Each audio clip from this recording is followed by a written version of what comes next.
The ongoing chip war between the global superpowers is at its peak. China, a world leader in manufacturing, in a bid to dominate the semiconductors industry, is facing numerous obstacles.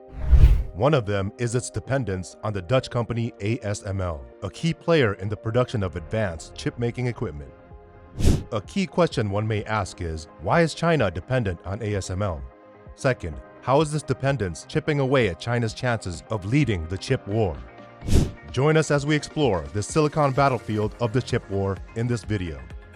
To stop China from developing AI, supercomputing, and weapons, the US forced ASML to ban exports of chip-making equipment to China. China is dependent on the US, Japan, and the Netherlands for its equipment, and any ban can halt its dreams of leading the semiconductor industry. ASML is the leading manufacturer of machines that produce the most advanced computer chips. With customers like Samsung, Intel, TSMC, Apple, etc., it is the only company to have such sophisticated technology available. Being a Dutch company, is ASML expected to bow down before US restrictions? The US has expanded a provision called Foreign Direct Product Rule to restrict Chinese access to US-developed semiconductor technology.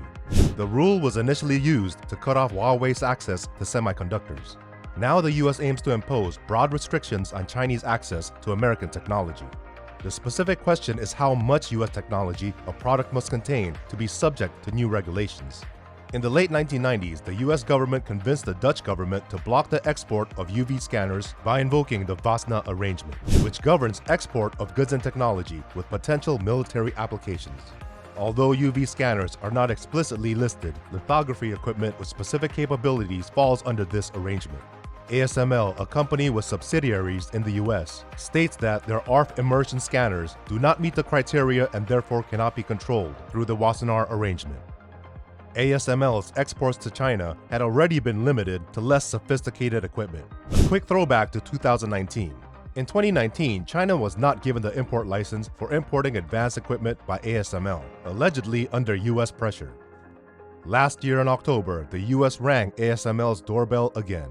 Interestingly, it unleashed a new series of export restrictions aimed squarely at curbing China's capabilities in manufacturing, advanced semiconductors, and supercomputers. Their claim? Allegations that China has been utilizing these technological advancements for weapon development and surveillance purposes. As part of the stringent rules, US-based companies find themselves hindered from shipping crucial manufacturing equipment necessary for producing cutting-edge semiconductors to China. And once again, ASML, the Dutch giant in chip-making equipment, was thrust into the spotlight as the US was forcing it to ban even the less sophisticated equipment it exports to China. China's vast market holds immense significance for ASML. Despite the unyielding crackdown by the United States, China's semiconductor sector continues its relentless progression. As a result, the Chinese mainland has emerged as the third largest market for ASML. The numbers speak for themselves. Last year, the Chinese mainland market accounted for a notable 15% of ASML's total revenue. Despite all this, ASML has bent before US restrictions. But all of this is not as simple as it appears. It's going to affect all three countries directly, and ultimately, the whole world. According to the Chinese ambassador Tan Jian, such restrictions would be bad for China, bad for the Netherlands, and world trade, and will have a negative effect on our relations and economic cooperation. The US is wielding export bans as a tool to chip away at China's control. The US even blocked Chinese design companies from using US-made design software and manufacturing equipment. Global companies using US semiconductor technology were also banned from selling advanced chips to China. Furthermore, the US invested billions of dollars into its own chip manufacturing companies and struck a deal with Taiwan's leading manufacturer, TSMC, to establish manufacturing plants in the US.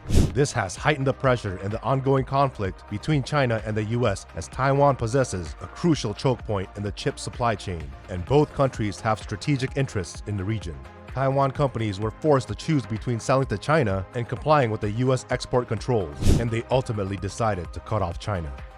All this aside, ASML has forecasted steady growth in its sales in 2023, despite the trade restrictions imposed on it. ASML is hopeful that the Dutch government will find a solution to this problem soon, as it is still unclear what the scope of this ban is, partial like earlier or total. The ban is being called out for being hypocritical, short-sighted, and counterproductive. It fails to consider the global economic consequences and exacerbates the chip shortage, as China has a significant contribution to chip manufacturing. The ban appears hypocritical as China can still import chip-making equipment from previous generations, while advanced chips made with banned machines can be sold to Chinese companies through Taiwan or the US. Guess who will profit from this? American firms. Moreover, the ban strains China's relationship with Western countries and incentivizes China to accelerate its own chip-making technology developments. Even though Europe is trying to be self-reliant in chip-making and has invested a lot in this dream will take time to materialize. Meanwhile, who will face the brunt of the shortage of chips? Who will gain and who will lose from this export ban?